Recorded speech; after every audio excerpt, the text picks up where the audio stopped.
मेरा नाम है सौरभ। आपके लिए कहानी लाया हूं। जुलूस द्वारा मुंशी प्रेमचंद।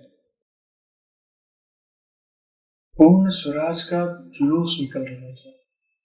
कुछ युवक, कुछ बूढ़े, कुछ बालक झंडियां झंडे लिए निकल रहे थे। दोनों तरफ दर्शकों की दीवार खड़ी थी, मानो उन्हें इस जत्थे से कोई सरोकार ही नहीं है, मानो यह कोई तमाशा है और उनका काम केवल खड़े खड़े देखना है। शंभुनाथ ने दुकान की पटरी पर खड़े होकर अपने पड़ोसी दीन दयाल से कहा, सब के सब काल के मुंह में जा रहे हैं। आगे सवारों का दल मार मार कर भगा देगा। दीन दयाल ने कहा, महात्मा जी भी सखिया गए। जुलूस निकालने से स्वराज मिल जाता तो अब तक कब का मिल गया होता। और जुलूस में है कौन लोग? देखो, आवारा लड़के, सिर फिरे।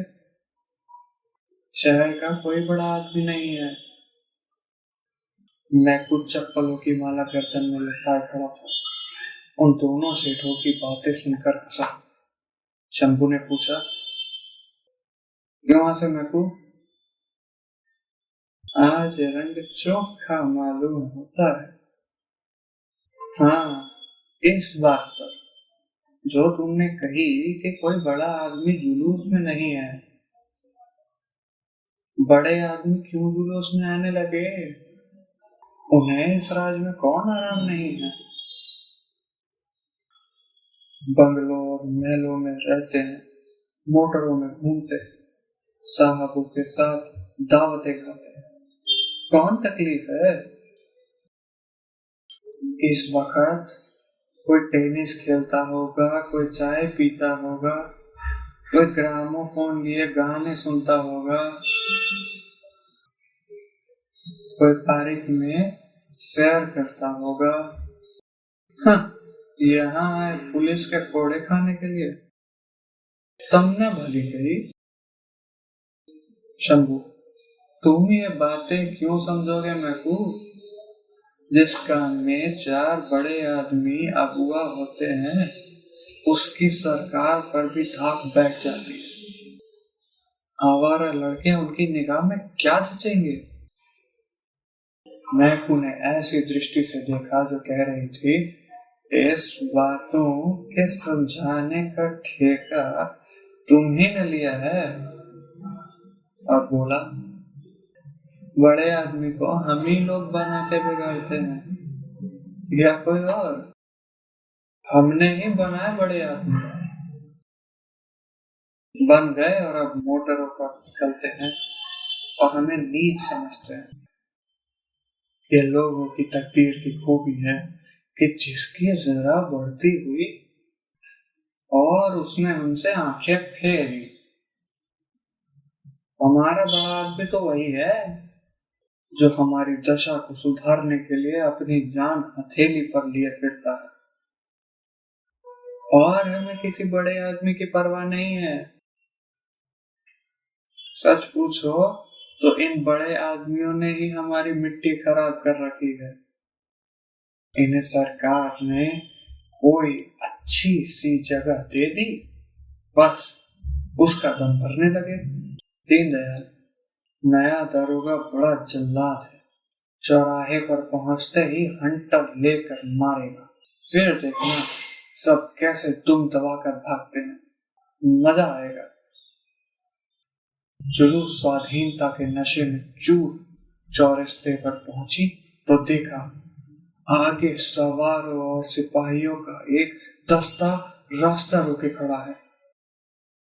सहसा दारोगा बीरबल सिंह पढ़कर जुलूस के सामने आ गए और बोले, तुम लोगों को आगे आने का हुक्म नहीं है। जुलूस के बड़े नेता इब्राहिम अली ने आगे बढ़कर कहा, मैं आपको इत्मीनान दिलाता हूँ, किसी किस्म का दंगा फसाद नहीं होगा। हम दुकानें लूटने या मोटर गाड़ी तोड़ने के लिए नहीं आए हैं। हमारा मकसद इससे कहीं ऊंचा है। मुझे यह हुक्म है कि जुलूस यहाँ से आगे न आने पाए। आप अपने अफसरों से जरा पूछ लेना, मैं इसकी कोई जरूरत नहीं समझता। तो हम लोग यहीं बैठते हैं, जब आप लोग चले जाएं तो हम निकल जाएंगे। यहाँ खड़े होने का भी हुक्म नहीं है, तुमको वापस जाना पड़ेगा। इब्राहिम ने गंभीर भाव से कहा, वापस तो हम न जाएंगे। आपको या किसी को भी हमें रोकने का कोई हक नहीं है। आप अपने सवारों, संगीनों और बंदूकों के जोर से हमें रोकना चाहते हैं, रोक लीजिए, मगर आप हमें लौटा नहीं सकते। न जाने वह दिन कब आएगा जब हम और हमारे भाई बंधु ऐसे हुक्म की तालीम करने से साफ इनकार कर देंगे, जिनकी मंशा महज कौम को गुलामी की जंजीरों में जकड़े रखना है।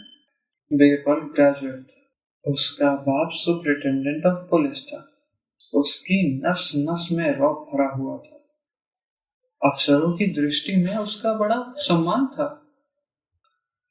शायद वह अपने आप को राज्य करने वाली जाति का अंग समझने लगा था, मगर इब्राहिम के शब्दों में जो तिरस्कार भरा हुआ था, उसने जरा देर के लिए उसे लज्जित कर दिया। पर मामला नाजुक था।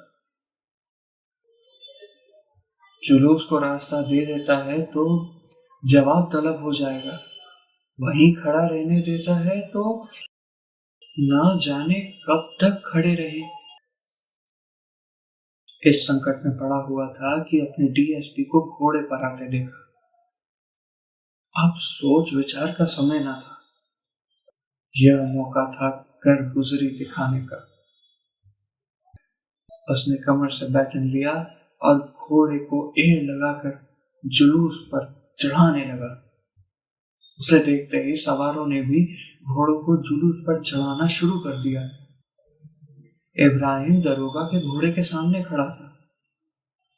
उसके सिर पर एक बैटन ऐसे जोर से पड़ी कि उसकी आंखें तिलमिला गई, खड़ा न रह सका।